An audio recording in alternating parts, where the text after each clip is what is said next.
सर्वसामान्य जनता अशा सर्व तुम्ही उपस्थित, खऱ्या अर्थानं मागच्या 2-4 दिवसापासून, मागच्या आठवड्यापासून चित्र तुम्ही सगळी बघितली।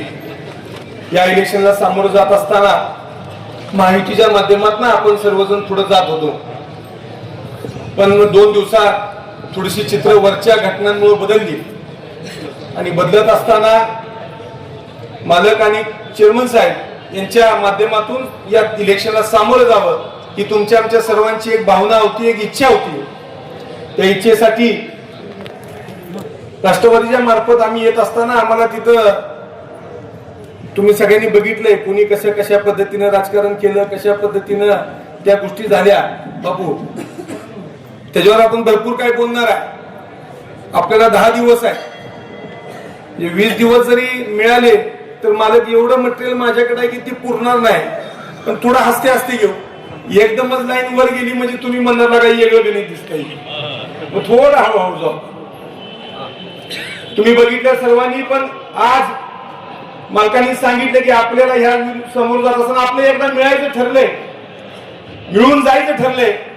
विचारधारा एक आहे, तुमच्या आमच्या सर्वांचं विचारधारा वेगवेगळी असली, काम करायची पद्धत वेगळी असली, तर तुमचा आमचा केंद्रबिंदू एकच आहे की ती म्हणजे समोर बसलेली जनता।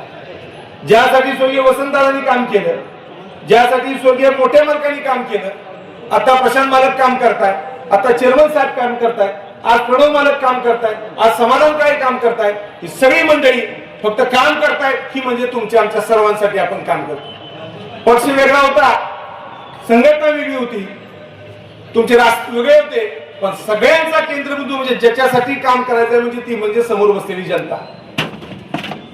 मी मालकांचं सर्व टीमचं कौतुक करतो की शेवटच्या घडीला तुम्ही आम्हाला संधी दिली या भाजप पक्षामध्ये प्रवेश देऊन येणाऱ्या इलेक्शनला जेडपी मध्ये, जिल्हा परिषद मध्ये, पंचायत समितीमध्ये जायची तुम्ही आम्हाला संधी दिली, त्याबद्दल मी खऱ्या अर्थाने तुमचं खूप खूप आभार मानतो। आज तुम्ही आमचा विश्वास टाकला की ठीक आहे, मागच्या 6 महिन्याखाली 2 महिन्याखाली तुम्ही वेगळ्या पक्षात होता, वेगळ्या विचारधारेत काम करत होता, पण तुमची तळमळ आहे सर्वसामान्य शेतकऱ्यांसाठी काम करायची, तुमचा वारसा आहे सर्वसामान्य शेतकऱ्यांचे काम करायसाठी, पण त्यावेळेस तुम्हाला एक टेक्निकल अडचण आली, ती सगळी अडचण बाजूला चालून सर मोठ्या मनानं मालकांनी आमच्या या सगळ्या तरुण, त्यात गणेश पाटील असेल, मी असेल, आमचे आदिनाथजी देशमुख साहेब असतील, त्या सगळ्यांना सामावून घेतलं आणि हा पुढचा वारसा तुम्ही तरुण पोरांनी चालवला पाहिजे ह्या भावनेपोटी या बीजेपी मध्ये, भाजपामध्ये आम्हाला प्रवेश देऊन तुम्हाला एक काम करायची संधी दिली, त्याबद्दल खऱ्या अर्थाने कौतुक आहे। माझी इथं बसलेल्या सगळ्या लोकांना विनंती आहे, वेळ फार थोडा आहे।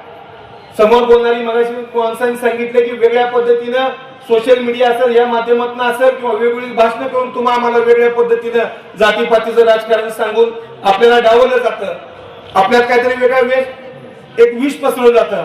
माझ्या इथल्या तरुण बांधवांना विनंती आहे की हे सगळं थोडंसं वेगळ्या विचारधारेनं बघा, सत्य काय आहे बघा, मागच्या जुन्या काळात लोकांनी आपल्यासाठी काय केलंय बघा आणि भविष्यात काय करणार आहेत बघा, याचा विचार तुम्ही सर्वांनी कार्यकर्त्यांनी करावा, एवढीच विनंती या निमित्ताने करतो।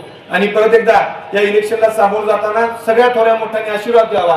मनातील मनभेद असतील, काही गोष्टी मागच्या दरम्यानच्या काळात, त्याच्या मागच्या काळात आमचे भोसले साहेब बोलले तसं इलेक्शनच्या ग्रामपंचायतच्या हिशोबाने काही चुका झाल्या असतील, त्या सगळ्या गोष्टी मागे सारून तुम्ही सर्वांनी एक दिलाने हातात हात काम करून येणाऱ्या काळात 8 जेडपी आणि 16 पंचायत समिती या सगळ्यात जास्तीत जास्त मतानं निवडून आणण्याचा संकल्प या निमित्ताने करावा, एवढीच विनंती करतो आणि थांबतो।